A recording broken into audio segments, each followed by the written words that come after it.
All right, welcome, ladies and gentlemen, to episode 3 of the Three Wise Men. I have with me today Arvind and Siddharth with his Rajma Chawal joining us from Dallas, Texas. And let's get straight to it. We just saw Mourinho winning his first trophy, the EFL Cup versus Southampton at Wembley. Uh, Sid, what are your first thoughts? What are your first reactions to it? Well, I'm glad we won. We didn't play well at all. Um, in that terms, we were very lucky.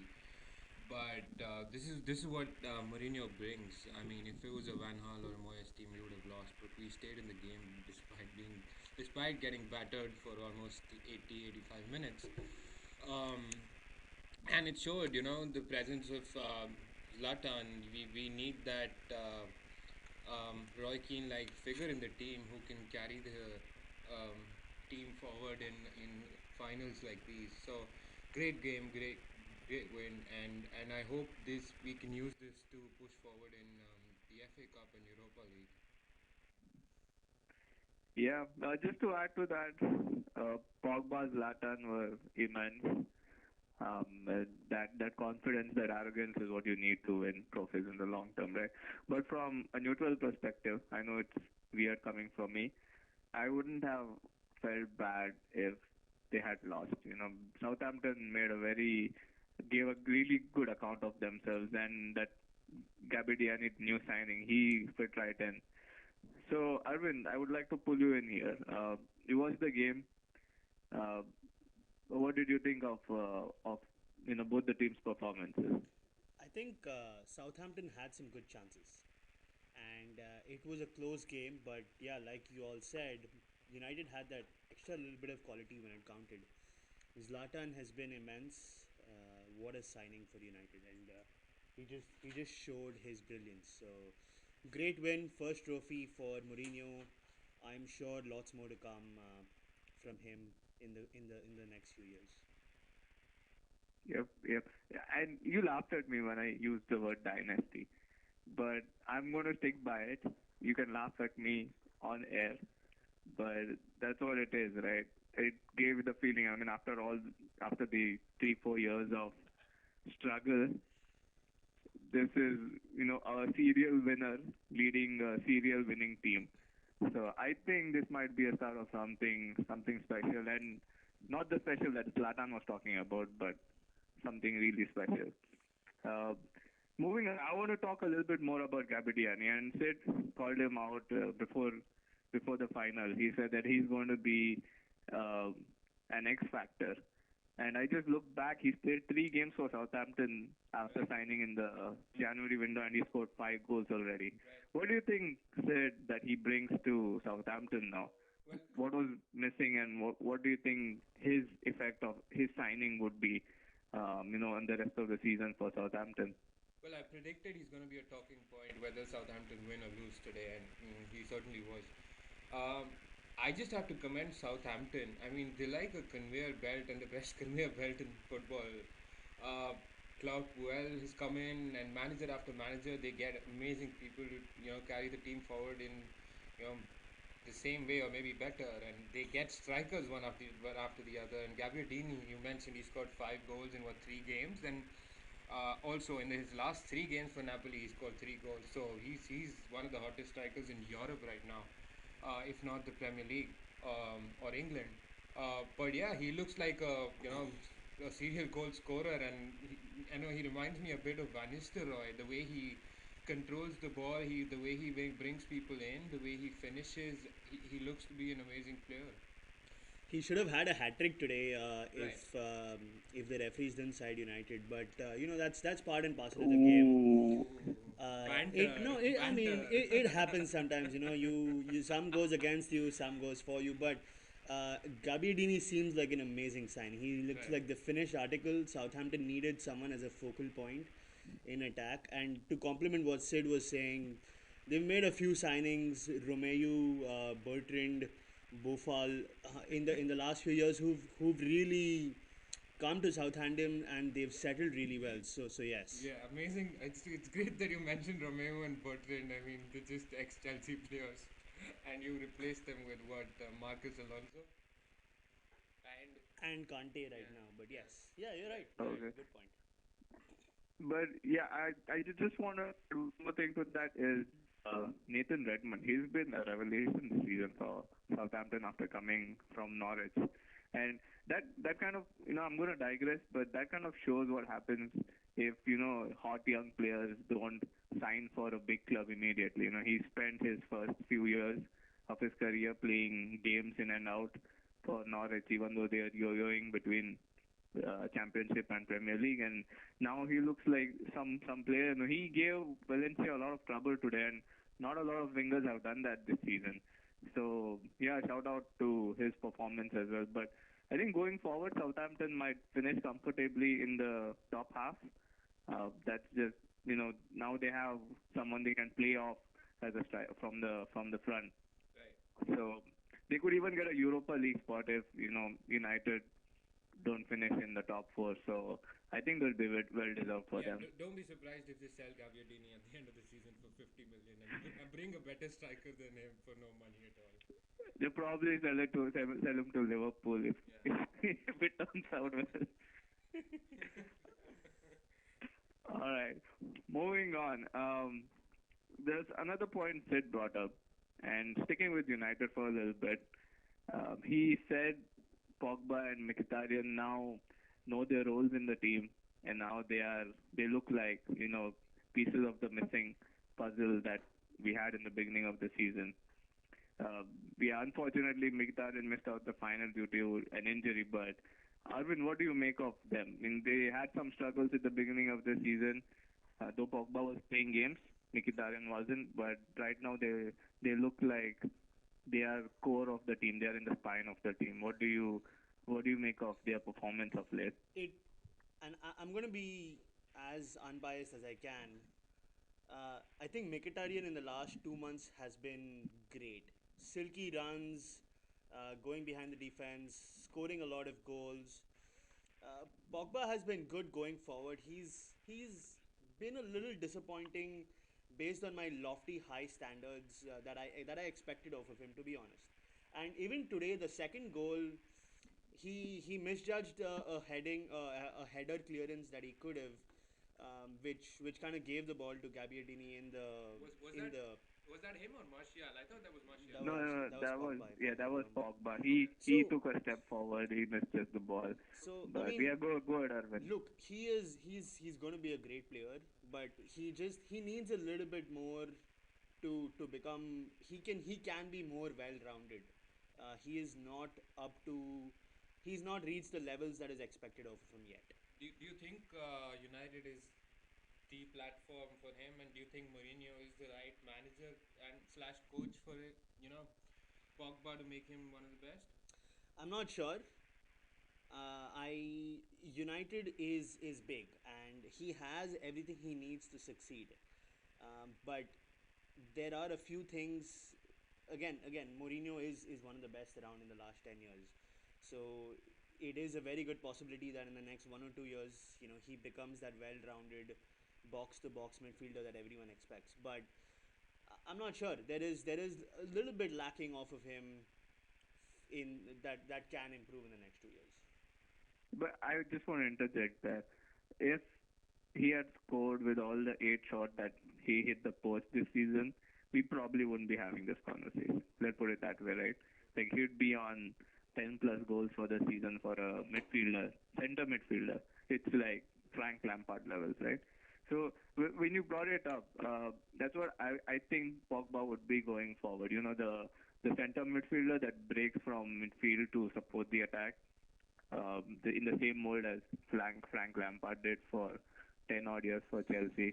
So he has all the tools. He needs just to fine tune his uh, his shooting boots right now. And just to add to that, what Pogba had at Juventus and what every great player has is good players around them. I can't recollect all the players, but it was Pirlo around him, and who's the other player sitting back? Marquisio Marquisio, Vidal. Pirlo, Right. Vidal. Right. And why I say United is the right place for him is because I think without a shadow of a doubt, if you take Ibrahimovic away and his goals, the best player at United this season has been Herrera, and he's been the unsung hero. I think he just covers the midfield behind Pogba, and if we get another sitting midfielder besides Fellaini and Carrick, who's old, which we will next season, I think it'll be great for Pogba to develop as a player. Let's move on. Let's move on to the Champions League, something United aren't in. And guys, your thoughts about the thrashing that Arsenal got at Bayern Munich? I had a feeling they were going to lose. I think we all did, but not capitulate like they did. Like 5-1. Oh man, come on. Right. I think it was it was more about the way they lost than just the loss. Uh, I I think it shows in the body language. It shows in the way the players are carrying themselves. Arsenal as a club look very deflated right now, and it flows down from the manager to the fans to the players. And I've brought this up in the recent podcast. I think what they need is fresh blood, and that has to come from the top and not from the players. They've tried bringing in players. They need fresh blood. They need a revamp. They need a fresh face, and it has to come from a different manager. That's all I have to say about Arsenal. Yeah, it was telling though. Like the moment Koscielny left the game with the injury, they just disintegrated. Like they considered what 3, 4 goals after that. And I mean, you could look at again. You said body language. Ozil was invisible again, but then you could see from who's that Sanchez that no, I don't think he'll stay beyond this season. Yeah, I absolutely don't think he'll be there. right. I doubt that Ozil and Sanchez are going to stay, especially with the talk of Wenger leaving. I don't think they're going to risk the best 2 3 years of their careers um, at a club which is going to start from the roots again. If a new manager does come in. Like you said, Uzil was a spectator when Arsenal did not have the ball. It's their midfield was non-existent. It was such a disappointing performance. It was sad to see a team with players that Arsenal have to perform so horribly as a cohesive unit. It was just disappointing. And Shannon, do you Yeah, remind me who played in the midfield that day for Arsenal? Do you remember? I think it was Xhaka and Koscielny. Sorry, Coquelin, if I'm Right. not mistaken. And why do we keep blaming the players? I mean, Wenger has the there's talks everywhere that they have about 100 million in the bank. Why did they let Wilshire go? Why did they not sign a backup midfielder in January when they knew Cazorla is out? Why are they playing Oxlade Chamberlain again and again in the midfield? Xhaka has not been good. He has like 5 red cards or something like that. Coquelin has been there forever, and he's good, but he's not the best. So you need that Vieira-like presence in the midfield, and what is stopping them from buying a Victor Wanyama or uh, William Carvalho or someone like that, or even why didn't they go for a Morgan Schneiderlin? So I'm just baffled by their signings. I just don't understand how um, Arsenal operate in the transfer market under Wenger. I just don't get it. Yeah, yeah. I'm just depressed right now listening to all of that. But yeah, I mean that's like the general consensus, right? That's like this is Arsenal in a nutshell for the last 10 years. Right, and there's Last and 7 years in a row, get to the knockout rounds of Champions League and just get knocked out essentially. right, and there's been talks of Barcelona lining up a record signing for Hector Bellerin, and I am confident that they'll do that because whichever player has left La Masia and gone to another club and done well, Barcelona have brought that player back, and they've been horrible at right back, so they need a right back. So say Yeah, yeah. say Bellerin, Ozil, and Sanchez are a doubt for next season, and Wenger as well. Where are Arsenal headed as a club? Do, Hey, do you you have Carl Jenkinson, man. do you think Uzil actually deserves to be at a club like Arsenal? Forget Arsenal being good to keep him. Do you think his recent performances warrant a place for him in the starting lineup the way he's been performing off late. So, Let me take that. I think Ozil and Di Maria, I put them in the same mold as personalities. They were world class. They are world class players. Madrid brought them for a reason, and they sold them for a reason. They're just not consistent at the highest level. Di Maria was there was major scrutiny about Di Maria when he was in England for that 1 year because he wasn't consistent. Even though he produced that magic goal or that magic pass in once in 5 games. Ozil does that as well, and when you ask that, is he good enough to be at a club like Arsenal? Yes, he's a brilliant player, but he's not consistent, and we've seen that again and again. And again, if Ozil goes to a PSG, he just won't be in the news. So if he scores that one amazing goal in once in 5 games, or has that one amazing game, he'll be he'll be one of the best. So I would disagree on your assessment of Di Maria, but that'll be digressing a little bit.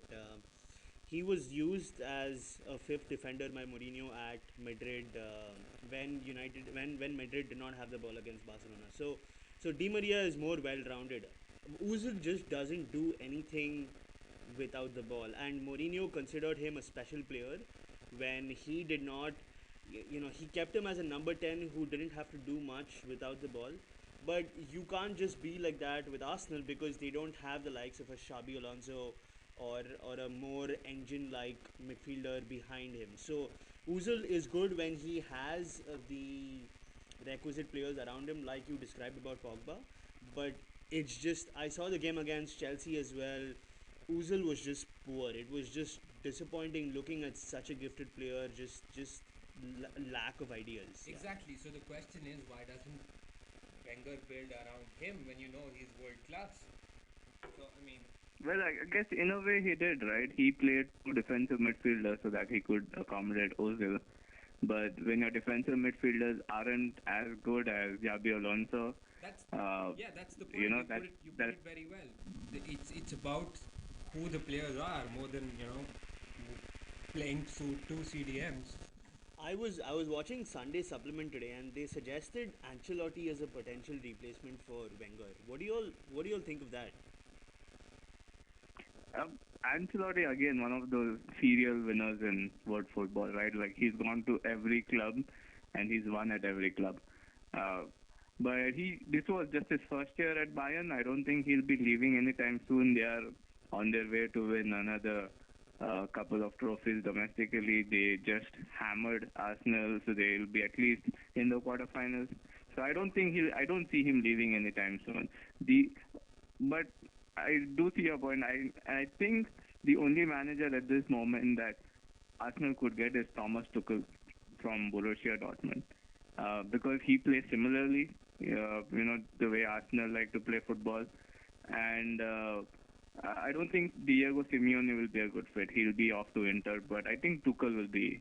Why, I was just going to bring that up. Why don't you think Diego Simeone will be a good fit?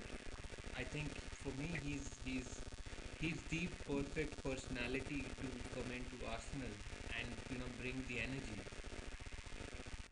I mean, I guess yeah, you could see it that way, but it's just too many. Like if you read reports, there are too many rumblings about him going to Inter Milan, and I think that will happen, and that's why he won't be coming to I mean, I Arsenal don't. rather than not being a good fit.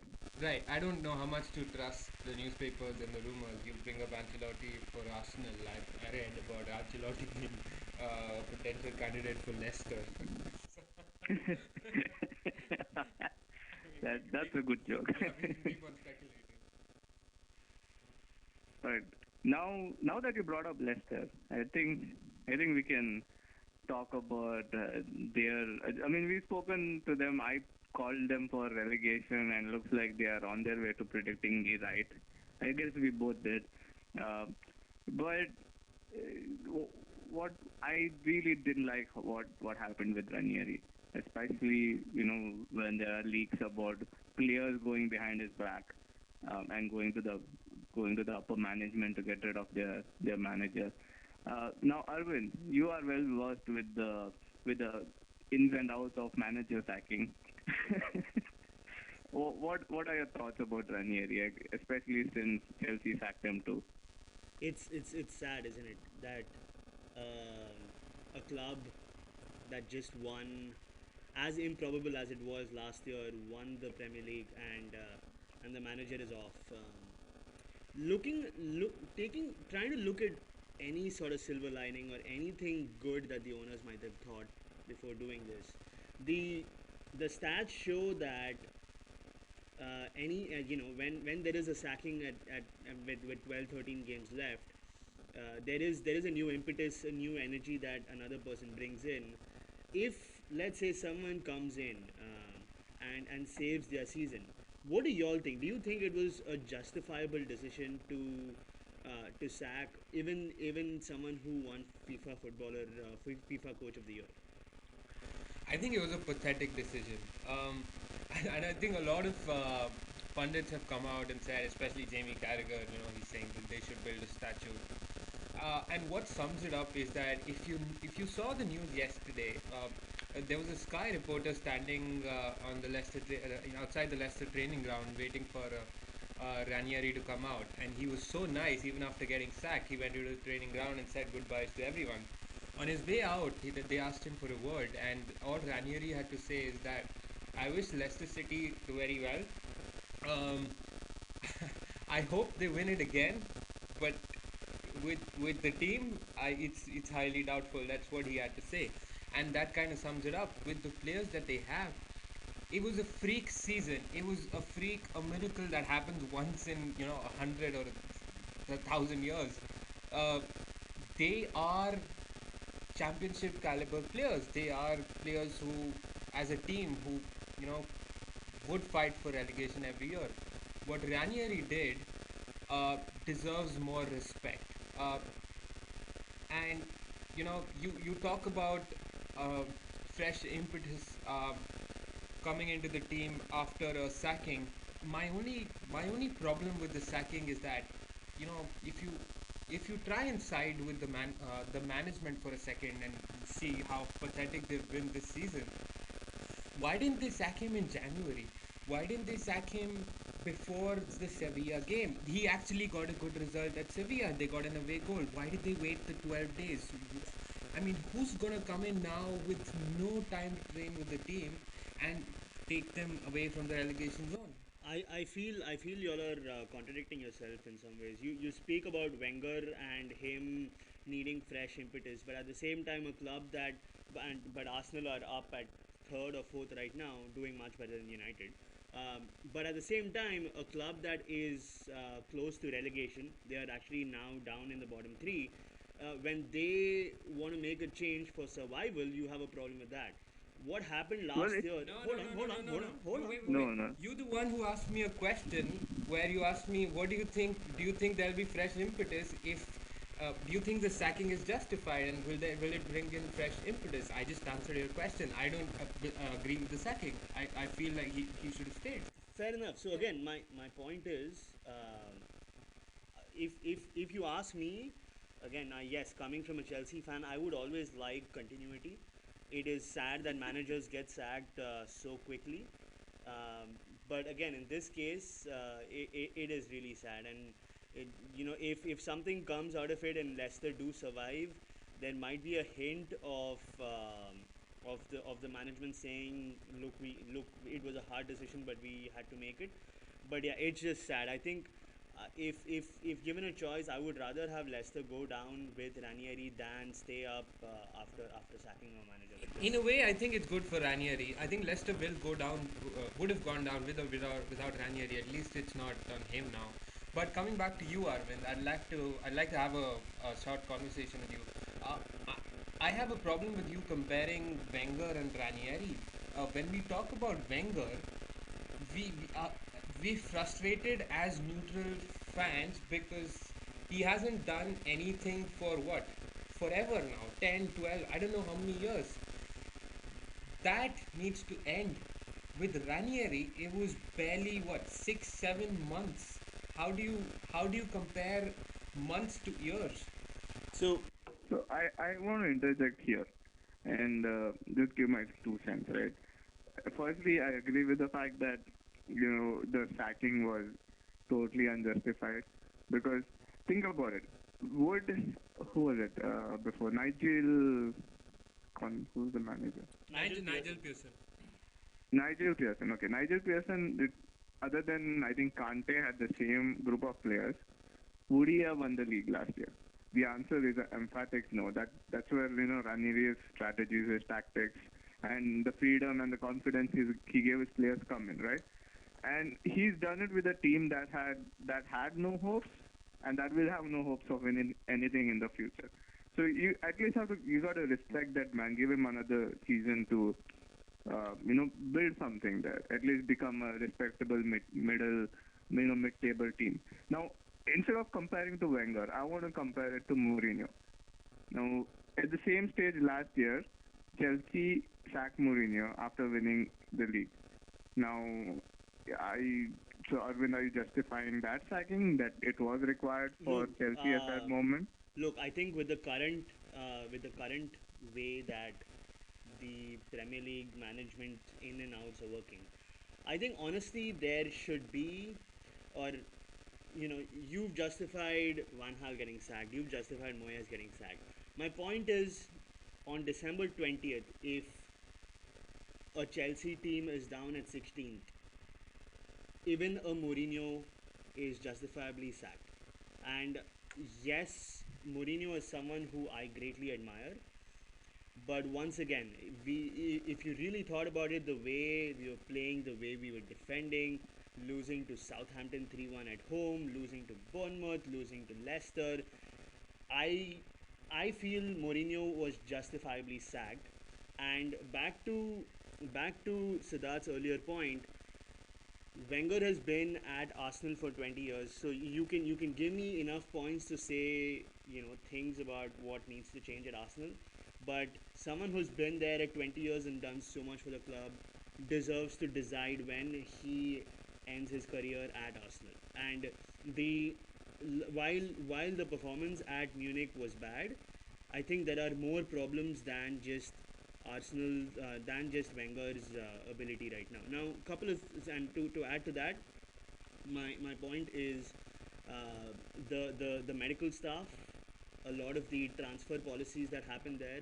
There are a few things that can change at Arsenal, but to pin the blame directly on Wenger, and especially looking at how United have done the last 3-4 years, when someone has left the helm after so long, you need to be very careful what you wish for. Right. I let me point out about 10 things that you said where you contradicted yourself.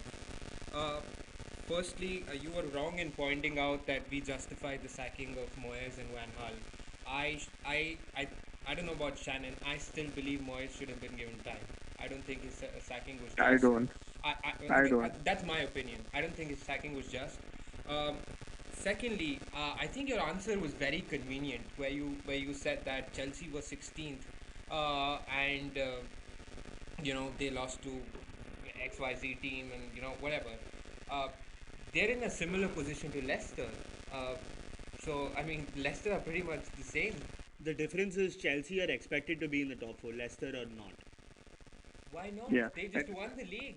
I mean, that's what everyone Yeah. is I mean, Quoting we expected from agree it them. was a quoting you yeah. from 5 minutes ago, it was a miracle, and Right. Leicester aren't expected to win the league. No, after you perform a miracle, you're supposed to follow it up. So you mean that from now on, if Leicester aren't a top four team every year, then No, I and didn't if they say come that. sixth or At least seventh, I'm not saying every year. I'm talking about the immediate season. I'm talking about the immediate season.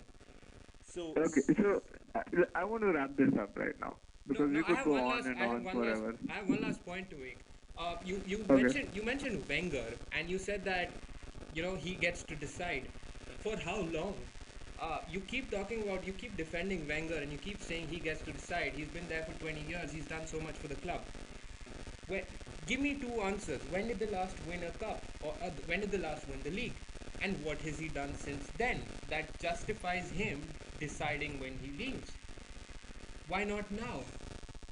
they last won a Yeah. cup. No, not the cup. I'm asking about the league. They last won a cup 2 years ago. They Again, last won the league again, about yeah. They last won a league We about have we have 12 a years ago. and since then a lot has changed. Right. Once again, given Wenger's quality, I would rather, if I was an Arsenal fan, I would rather stick with him and give him the opportunity to rectify some of the things that have gone wrong. Again, I know the last 3-4 years have been repeated mistakes, uh, but someone of Wenger's stature deserves to leave on his terms when he wants to leave, and given what he's done, he totally deserves it. Right, and I just want to say that he So should I he want should be to, sensible and decide that this is the time. yeah. So I, I want to finish it right here, but I want to give like a small analogy before I do that, right? Like if you are a head of a company and you, you know, for 10 years in a row you keep making losses, just because you've been there for 10 years doesn't mean you get to decide when to leave, Exactly. right? Like someone above you will say, hey, you're not doing your job right. So I'm not blaming Wenger. It is partly his responsibility, but again, it comes from the board, right? Like if the board was, it's like if they had someone like Abramovich, do you think Wenger would have been here? He would have been out in 2007 when they didn't win anything for 2 years. So that's my take on it. But coming, like, still trying to continue on this manager sacking topic, right? Do you think the world of football has gotten to a situation that the players now have more power than their manager? Like we see it everywhere, and I don't think we'll ever get out of it because it happened to Ranieri last week. It happened to Mourinho last year.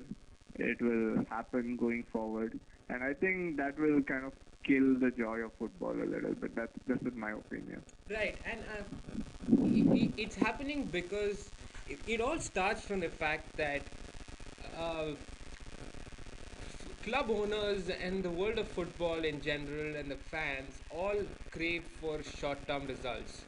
Um, it started with clubs like Chelsea, and it's gotten to every club in the world now, including United. Everyone needs short-term results, uh, and we know for a fact that if a manager is going to have a bad run for 6 months or 1 year, depending on what club you're at, he is going to be sacked. That gives the players the power to think in their head that if we're going to suck at our game for what, a month or two, at a club like Leicester, we can get the manager out of the door because the club would crave for results. So it all starts from that fact. To add to that real quick, it's a sad reality. I think with the amount of money the players are getting these days, if a coach cannot be like a father figure, because his job is constantly on the line, it changes a lot of dynamics as compared to 10, 15 years ago. I remember a Ferguson interview where he would jump into the dressing room and give a, what's the word I'm looking for, Head right. Head a dryer. hair dryer treatment. If a player power is too high right now, that can't happen, and that's the sad reality of today's football. Right, and you put it very well. I mean, a manager should know when to put an arm around the player's shoulder, when to give the ad treatment. And you bring up a very good point. It also depends upon the kind of personality the club brings in. Players like Klopp and Sir Alex are manage oh not players, managers like Klopp and Sir Alex are people that you want to work for and work with. So you wouldn't try and kick them out of the door. So yeah, the clubs kind of have to think long term and decide what kind of personalities they're trying to bring in. But again, that can't happen at every club. So All right. So moving on to the only, well, not the only, the team that has qualified so far, the only English team that has qualified so far for the next round of European ties. Um, I mean, City and Leicester still have to play their other leg, but United, they got drawn against FC Rostov from Russia, and it so happened that they played their Europa League knockout round sandwiched by the FA Cup away draw to Chelsea. Uh, Sid, what do you think? I think those four games are going to decide if we get knocked out of two competitions or we stay in both. it'll be tough times. I don't want to make any excuses, but there's nothing good about that tie. Rostov are actually a very good team. I mean, no one's heard of them, but they were in the Champions League group with what, Bayern Munich, Yeah, they Athletic, beat Bayern yeah, and they drew with Atletico. Atletico, and the fourth team was PSV, with they're Dutch champions. So it wasn't a bad group, and so they've traveled to grounds like the Allianz and Atletico Madrid, and they've done well. Um, they're not expected to. They pretty much don't have any expectations in the Russian league. Um, so it's all in. I mean, all in all, it's a bad tie for United. We have to travel what 3,000-4,000 miles one way before the Chelsea tie. So let's hope for the best. Let's hope that Mourinho can utilize his squad well. Um, Today showed that you know Southampton had 15 days off and we played three games. Um, so yeah, let's hope for the best. I mean, Yeah, I think that fatigue might be a factor in how we end games. right. But again, coming to the Chelsea tie, we got whooped 4-0 in the first leg, right, at Stamford Bridge. So, but we are in a better position. So, Arvind, what do you think? Do you think this game would be much closer than the one last time? I can definitely see Mourinho giving an excuse if you lose about traveling to Russia and all that. But no, Isn't that a fair excuse though? it could be fair, Yeah, sure, yeah. but it is still an excuse. You're right. You're right. Um, and again, I don't want to talk ahead of myself because Which you are. United are a very good team, and Mourinho knows Stanford Bridge in and out. What was the 4-0 drubbing is over. It's past. It's history. United have done very well, and it'll be a close game at the FA Cup. Looking forward to it. It should be a good atmosphere. I am looking forward to Pogba and Kante. That's going to be the key battle, and also out wide, Alonso versus Valencia. That's going to be very, very interesting. Alonso has been doing very well. The key that I'm looking forward to is if you notice the goal against Arsenal, the way Pedro made a run, Hazard made a run, Costa made a run, and then no one was there behind to track Alonso. I'm sure The Mourinho is way going to he notice. close-lined Bellerin, you mean? Sure, if you want to put it that way, sure. But no, I mean we've done that a few times where Alonso has been unmarked as a fourth striker and scored. I want to see what Mourinho does to counter that. That'll be a very very interesting little bit of play over there. All right. So it's going to be Yeah, it'd Marcos. be very. So it's going to be Marcos Yeah, Alonso for the win. Another thing I want to point out that there was a stat that I read today. Apparently, the Chelsea game was very crucial for us. Mourinho switched the way we play after that whooping or that drubbing. We were very defensive until that Chelsea game, and the way we're playing right now with Mkhitaryan, Ibrahimovic, Martial, and whoever's playing number 10, that only happened after the Chelsea game. And if you look at the stats, I don't think we've lost in the. Oh, I might be wrong, but we've almost been. no, no, you're right. Yeah, we haven't lost since. So that was kind of the turning point for us. And even Mourinho himself, I think his demeanor has changed in general. And up until the Chelsea game, he was very agitated on the touch line, which kind of um, you know, flowed down to the players. He was kicking down bottles. He was fighting with referees. Since that game, he's been very composed and he's been more himself. So I expect us to do better this time round. There is, Yeah, if you ask Mourinho, he would say y'all didn't lose, but there was that one little defeat to Hull, which y'all still qualified. That was a You cup make game. I mentioned the Premier League. That True, was a cup you game. make a very yeah. important point that United seem a lot more settled after the Chelsea game. There's something about big losses that are Right. reminiscent with Chelsea as well. But yeah, United do seem a lot more settled. Their attacking play is a lot more cohesive, and they've been doing well. So it should be a very very good game at Stamford Bridge. I think just to wrap it up, I think it'll be a very technical, very tactical battle against two managers who like to tinker with their formations and tinker with the players, right?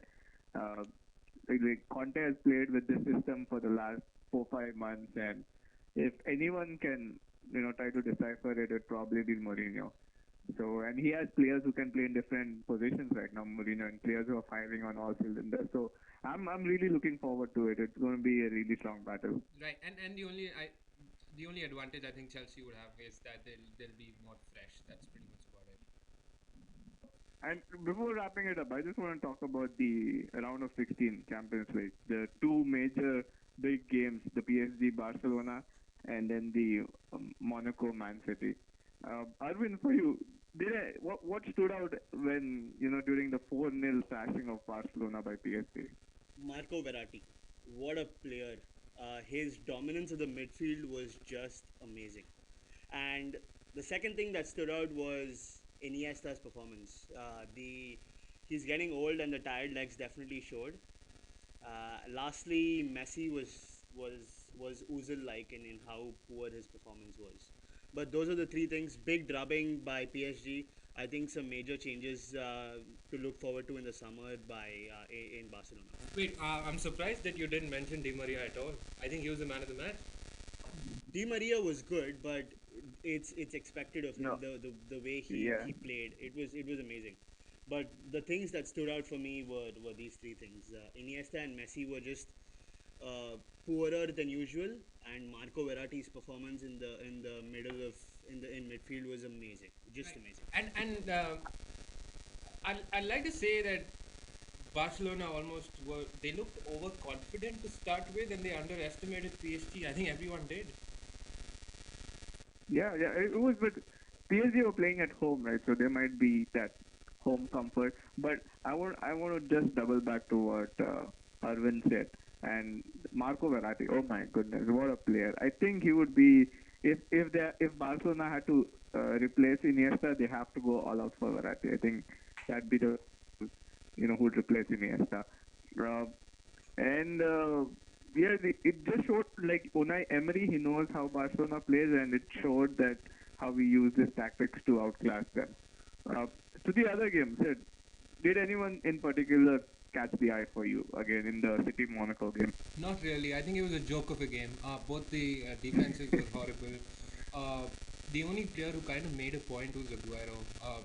The way Guardiola sidelined him and said that he's not my first choice, Aguero proved him wrong again. Um Falcao, I think, answered his critics the way he had his two horrible years in England. I think he's back to what he was. He's back to what United thought they were buying. Besides these two, I think the unsung hero was Leroy Sané. He's quietly been coming up through the ranks. The way he dribbles past players, the way he accelerates, the way he ends up in positions as a winger. I think he's one to watch out for in the Premier League. If you notice, the season started with Guardiola having Nolito and Jesus Navas on either side, and now we've not seen them. We don't know where they are. Sterling and Sane have dominated the flanks. Um, so if you notice, he's trying to do a Messi, Suarez, and Neymar with Jesus, Sterling, and Sane. And he's I won't say he's there, but I think that's what he's building towards. Yeah, I agree. As much as it pains me, the Jesus guy looked a real handful before he got injured, and looked like a terrible injury for a young player, right? Um, but just to add to what you said, I think if City struggle, it it's not just because of the defense. It might be because of Aguero. He's not used to working this hard, and he's very injury prone. He gets a ton of muscular injuries, and the way he's being pushed to press, I think it could be make or break for him. If he stays healthy, and if he lasts the season, then City will end strong. If not, then I think he might just hurt himself. Right. I have a question for you guys. I mean, the three of us agree that there's a great likelihood that Aguero will leave at the end of the season, or he'll be frozen out. Where do you think he'll end up at? What do you think is a good destination for Sergio Aguero?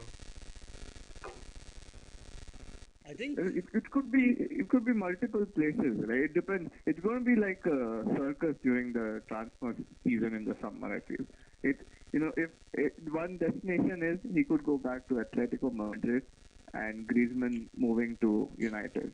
The other is Chelsea getting rid of Costa and him getting going there. or Chelsea getting someone like Icardi and then Aguero moving to Inter.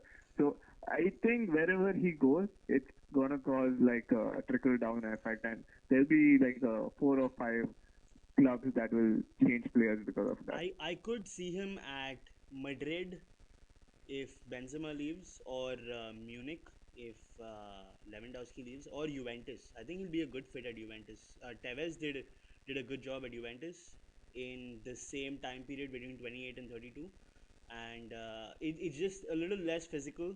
All three of these leagues, and it gives him slightly more time to use his finishing prowess to be successful.